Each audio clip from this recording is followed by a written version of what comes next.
ជំរាបសួរសួស្តីបងប្អូនទាំងអស់គ្នាតោះថ្ងៃនេះខ្ញុំនាំបងប្អូនទៅទស្សនាចំការ Cherry ណានៅខាងMelbourne ប្រទេសអូស្ត្រាលីចានេះគឺជាផ្លូវចូលរបស់គេណាចាហើយចំការ Cherry ហ្នឹងគឺឈ្មោះ Cherry Hill ចាយើងត្រូវដើរចូលទៅដើម្បីទិញសំបុត្រណាចានៅពេលដែលយើងទិញសំបុត្រហើយគេនឹងឲ្យធុងក្រហមនឹងមួយសម្រាប់ឲ្យយើងទៅបេះនៅដើមផ្ទាល់ណាចានេះខ្ញុំត្រូវដើរមករងចាំឡានសិនព្រោះដោយសារកន្លែងបេះហ្នឹងគឺទៅមុខទៀតអញ្ចឹងអានេះមានគេមានឡាន bus ហ្នឹងសម្រាប់ដឹកភ្ញៀវពីកន្លែងលក់សំបុត្រចាទៅកន្លែងដែលយើងត្រូវបេះផ្លែ cherry ណាចាអញ្ចឹងខ្ញុំកំពុងតែឡានទៅលើឡានក្រុងហ្នឹងចាហើយនៅពេលដែលយើងឡានទៅដល់លើហ្នឹងគឺតិចទៀតគេនឹងនាំយើងទៅដល់កន្លែងបេះផ្លែឈើហ្នឹងហើយចាសម្រាប់អានេះវិញដែរគឺនៅទៅដល់ហ្នឹងគឺយើងនឹងមានកាយម្នាក់គេមានកាយគេណែនាំយើងតាក់ទងជាមួយនឹងរបៀបថាយើងត្រូវបេះអាប្រភេទម៉េចពណ៌ម៉េចអីម៉េចអញ្ចឹងណាសម្រាប់ cherry គេប្រាប់យើងថាបេះអាពណ៌រៀងខ្មៅបើសិនជាពណ៌ក្រហមគឺវាអត់ទាន់ផ្អែមទេគឺវានៅរៀងជូរអញ្ចឹងចាហើយយើងធ្វើដំណើរនេះដើរចូលទៅដល់កន្លែងសម្រាប់បេះ cherry ហ្នឹងហើយគេប្រាប់យើងថាឡាញណាដែលយើងអាចបេះបានហើយឡាញណាដែលយើងអត់ទាន់អាចបេះបានអញ្ចឹងព្រោះអីគេបើកម្ដងមកជួរអញ្ចឹងនេះគឺជាសកម្មភាពដែលនាងខ្ញុំកំពុងតែបេះ cherry អូយខ្វះក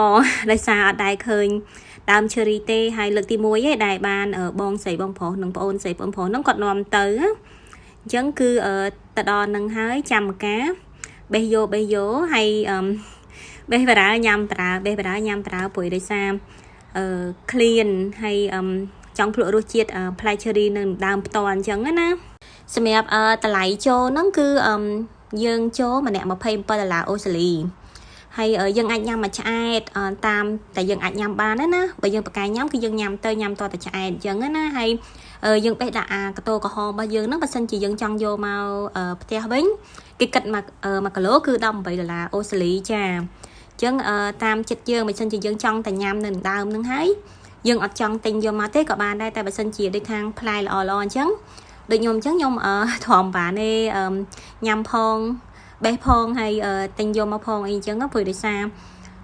អត់ងាយបានមកញ៉ាំជាមួយនឹងផ្លែ cherry នឹងក្រុមដើមស្រស់អញ្ចឹងទេចាលើកទី1ហើយតែផ្លែល្អមែនស្រស់ពណ៌ស្អាតហើយម្ដើមគេហ្នឹងគឺពេញដើមផ្លែហ្នឹងគឺរហូតដល់ខាងក្រោមហ្មងដល់ដីហ្មងចានេះខ្ញុំធ្វើដំណើរចេញមកពីកន្លែងបេះ cherry វិញណាចាកំពុងរងចាំឡានជិះត្រឡប់មកកន្លែងយើងផ្ញើឡានចាហើយពេលដែលយើងដើរចេញមកហ្នឹងគេមានផ្លាក see you next time ចាបានន័យថាជួបគ្នាពេលក្រោយសង្ឃឹមថាបងប្អូននឹងពេញចិត្តវីដេអូមួយនេះណាអរគុណច្រើនជម្រាបលា